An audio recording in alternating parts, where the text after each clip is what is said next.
Good evening আমার চ্যানেলের সমস্ত বন্ধুদেরকে। আজকে আমি একজন সিভিল ইঞ্জিনিয়ারের সাহায্যের জন্য একটা ভিডিও নিয়ে এসেছি।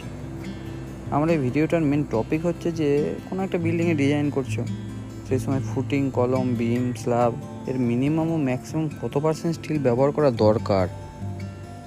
এই জিনিসটা জানানোর আগে আমি ফুটিং, কলম, বিম, স্ল্যাবের ব্যাপারে কিছু জানানোর চেষ্টা করব, তারপরে এই ভিডিওর মেন টপিকে আসবো। তো গাইস, তাহলে চলো আমরা এখন এগিয়ে যাই। কিন্তু তার আগে আমার চ্যানেলটি সাবস্ক্রাইব করে পাশে থাকা যে বেল আইকনটি আছে একটু প্রেস করে দেবেন, যাতে পরে আমার ভিডিওগুলো আসলে আপনারা নোটিফিকেশান পেয়ে যান। এখন দেখুন, এই যে বিল্ডিংটি বানানো হচ্ছে এর মধ্যে এই পার্টিকুলার এই জিনিসটা হচ্ছে, এটাকে কলম বলে। এরপরে এটি হলো বিম আর এটি হলো স্ল্যাবটা যদিও এখানে স্পষ্টভাবে দেখানো যাচ্ছে না। আর ফুটিংটা ব্যাকফিলিং করার বদলে ফুটিংটা এখন এই বিল্ডিংয়ের এখানে দেখতে পাবেন না আপনারা, পরবর্তী কোনো ভিডিওটা আপনাদের দেখিয়ে দেবো।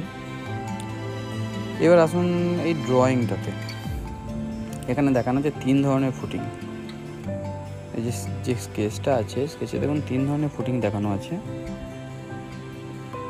এটার নাম হচ্ছে প্যাড ফুটিং, এটা হচ্ছে স্টেপ ফুটিং, আর এটা হচ্ছে স্লোপ ফুটিং।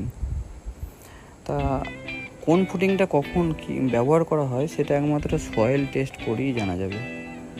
ক্লিয়ারলি বলা যাবে যে অ্যাকচুয়াল এই ফুটিংটা এই জায়গায় বসানো হবে বা এই ফুটিংটা এই জায়গায় লাগবে।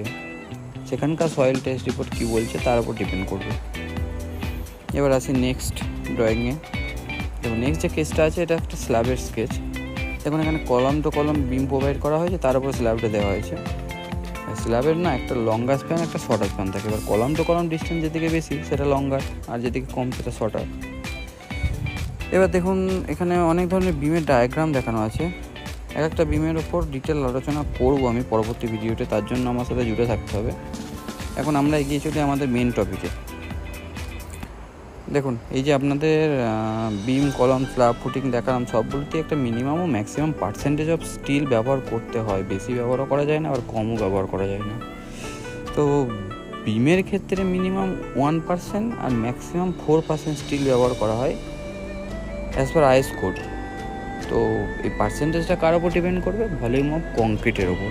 যেমন একটা বিমে যত MQ কংক্রিট লাগবে তার 1% মিনিমাম আর 4% ম্যাক্সিমাম।